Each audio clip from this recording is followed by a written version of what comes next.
মূলত আরেকটা বিষয় আমরা আলোচনা করবো, সেটা সাবরান এক্সপোর্ট এক্সক্লুসিভ টুরিস্ট জোন ইটিজেন, এটার উপরে যাতে ওরা যদি ফিজিবিলিটি স্টাডি করে এবং যদি ইনভেস্টমেন্ট করে তার ব্যাপারে মূলত ওরা এখন পর্যন্ত ইটিজেনের ব্যাপারে খুব হয়নি। তবে আমরা আলোচনা করে আমরা মনে করি যে অন্তত যদি ফিজিবিলিটি স্টাডি হাতে নেয় তাহলে ইনভেস্টার যাওয়া করা আমাদের সুবিধা হবে। এটা প্রায় 1100 একর জমি আমরা অলরেডি অ্যাকোয়ার করে Teknaf south Teknaf 1100 acre huge জায়গা, একেবারে বেঙ্গলের উপরে।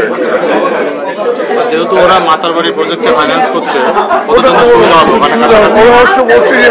পরামর্শ বলছে যে আমরা এখানে থাকি, এটা তো এখনো কিছু হয়নি। তারপর বলছি তো দেখো কত কি হতে পারে। আপনার সফরটা কতদিনের? 26 চলে যাবো। আর আপনার স্যার মূল মানে এজেন্ডা কি কি? আমার এজেন্ডা তো অনেকগুলো বিষয়। আমাদের 3টে মিটিং হবে। একটা হলো ট্রান্সফরমেশন মিটিং হবে, ওদের ইনফ্রাস্ট্রাকচার সেই সাথে মিটিং হবে, জায়গার সাথে মিটিং হবে। জায়গার সাথে মিটিংটা খুব ইম্পর্টেন্ট আমাদের জন্য, জায়গাকে ইনভলভ করা। এবং এই আমার সাথে অন্যরা যারা এসছেন তারা টেকনিক্যাল বিষয়গুলো আলোচনা করবেন। আমার সাথে চেয়ারম্যান সিভিল এভিয়েশন টোকিও বিমান চালুর ব্যাপারটা, ঢাকা টোকিও বিমান চালুর ব্যাপারটা আলোচনা হবে। ওটা বহুদূর এগিয়েছে। আমরা এখন যাতে একটা চুক্তির পর্যায়ে যেতে পারি সেই চেষ্টা। এখন কি চুক্তি পর্যায়ে এসেছেন?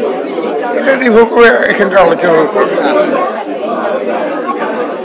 না, এটা প্রবাসীদের খুব দীর্ঘদিনের আশা যে জাপান থেকে এবং জাপানের বিমান চলাচল ছিল একসময়, তো টিকাটা বন্ধ হয়ে গেছে। আমি এখন ঠিক জানি না। এটা হলে বাংলাদেশের এক্সপোর্টও জাপানে অনেক বাড়বে, যেটা ডেলি এক্সপোর্ট বলি আমরা, সেটা খুব বাড়বে। তো এই ব্যাপারে আপনার এবং আপনার সরকারের কি পরিকল্পনা? আমরা তো অলরেডি কথা বলেছি এবং আমরা স্টাডিও করেছি। তাতে আমরা বলেছি ঢাকা, ব্যাংকক, টোকিও,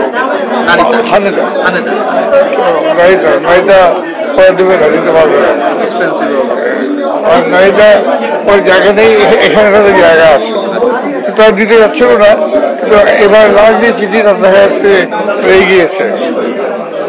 ঠিক আছে, টোকিওর কাছে, টোকিও শহরের মধ্যে তো। Thank you sir.